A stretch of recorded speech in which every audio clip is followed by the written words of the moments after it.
So when we're looking at our conditions to be able to use comparing two means, first of all, we have to have simple random samples. Secondly, both populations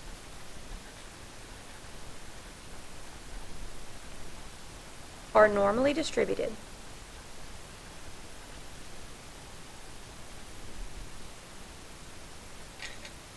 With means and standard deviations unknown. So both the populations are going to have to be normally distributed, and we don't know either their means or the standard deviations of these.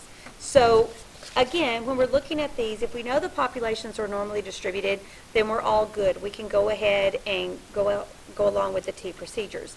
If both populations are not normal, then we're going to need to look at them graphically and see if they're approximately normal, looking at how many are in each sample. But remember, if either of the samples is 40 or greater, then you can go ahead and proceed with your T procedures. So we're going to look at an example of a problem. And this particular problem is about calcium and your blood pressure. So I'm going to kind of go through it, and you may have to jot down some information as you go. Does increasing the amount of calcium in our diet reduce blood pressure? Examination of a large sample of people revealed a relationship between calcium intake and blood pressure. The relationship was strongest for black men. Such observational studies do not establish causation. Researchers therefore designed a randomized comparative experiment. So they want to answer this question, does increasing the amount of calcium in our diet reduce blood pressure? So they set up a randomized comparative experiment. So here is what our experiment says. The subjects in part of the experiment were 21 healthy black men. A randomly chosen group of 10 of the men received a calcium supplement for 12 weeks. The control group of 11 men received a placebo pill that looked identical. The experiment was double-blind, and remember what it means to be double-blind. That means neither the people in the experiment or the people who were giving out the medications knew whether they were in the control group or whether they were receiving the medication. The response variable is the decrease in systolic blood pressure for a subject after 12 weeks in millimeters of mercury. An increase appears as a negative response. So we're going to take group 1 to be the calcium group, and group 2 will be the placebo group, and here are their data. So what I want you to do really quickly is just kind of make a note of the important information that you need to be aware of. The first thing that we need to be aware of is that we've got two groups. We've got some treatment that they are being given. We've got a sample size, we've got a mean, and we've got a sample standard deviation. So here is group 1, and group 1 is going to be the people that are taking the calcium supplement. And it tells us in the problem that 10 people were receiving that supplement, and group 2 was the 11 people that received the placebo. So that was their treatment. Even though we know that's a control, we consider that their treatment, and there was 11 of those. So now what we need to do is we need to calculate the mean and the sample standard deviation of each of these groups. So what we're going to do is go to our calculators. I'm going to move this up a little bit so you can see the groups there. So if you'll go to your stat and to edit and clear your list 1 and enter group 1 into list 1. So in this group the numbers were 7, -4, 18, 17, -3, -5, 1, 10, 11, and -2. In that group there were 10 members. Then go to list 2 and type in your placebo group. So -1, 12, -1, -3, 3, -5, 5, 2, -11, -1, and -3. And there should be 11 in that group. So once you have those numbers entered into your calculator, you're ready to go through and do your one variable stats. So if you'll go to your stat menu and you'll go to calc, do one variable stats on list 1 first of all, and we'll find out in group 1 that our X bar was 5, and our S, our sample standard deviation, was about 8.743.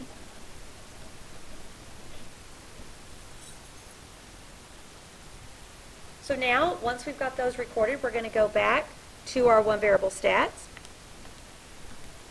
and we're going to do list 2 this time. So just do one variable stats and then second and 2. And you would find that your X bar was about negative 0.273, and your sample standard deviation is about 5.901. About 5.901. So now we see that we have 2 samples that we're dealing with. So it looks like the 2 sample procedures are going to be important for us. So if we want to decide if the 2 sample procedures are going to be appropriate, we have to go through all of the formula like we always do. So the first thing we're going to do is we're going to identify our population and parameter of interest. So in this case, our population of interest, if you'll remember back, was the blood pressure, and we were looking at the blood pressure of black men because that was the group we were looking at. So blood pressure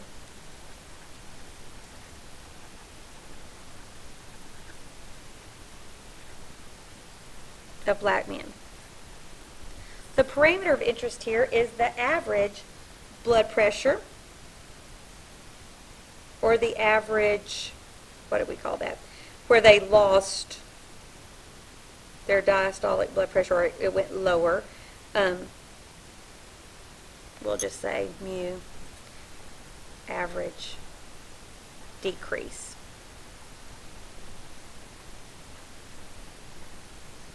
Oh, this is not systolic, this is diastolic, sorry. Blood pressure. Okay, so once we've done that, we've got to decide if it's safe for us to go ahead and use the T procedures. So we just said that to be able to use the T procedures, we've got to have 2 independent samples. So what happens in this group does not affect that one. They are independent of each other. And we've got to make sure that they were simple random. And it told us in our problem that we had a random sample of these people. So we are safe to go ahead and go with that. So we're going to say groups are independent, random samples. The next thing we have to do is we have to verify that our population is normally distributed, or that X bar is going to be. We can look at our 2 sample sizes and we can see that neither of those are 40 or greater. So we're going to need to decide if it is appropriate to go ahead and use these procedures. So what you've got to do is make sure that there is no strong outliers in either of these groups. So if you'll go to your stat plot menu and turn plot 1 on, and you want to do a histogram of list 1. So go to zoom,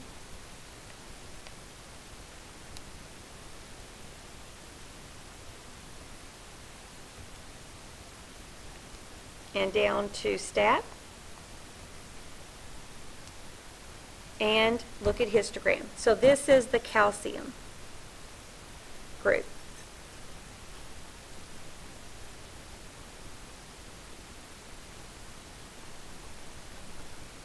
Now this is a very rough histogram of our data.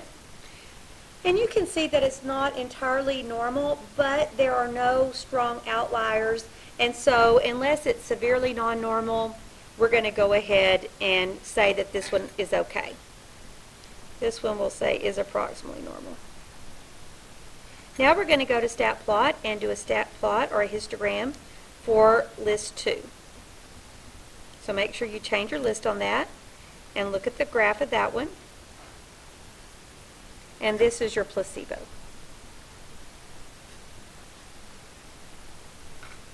And this is really what my placebo looks like.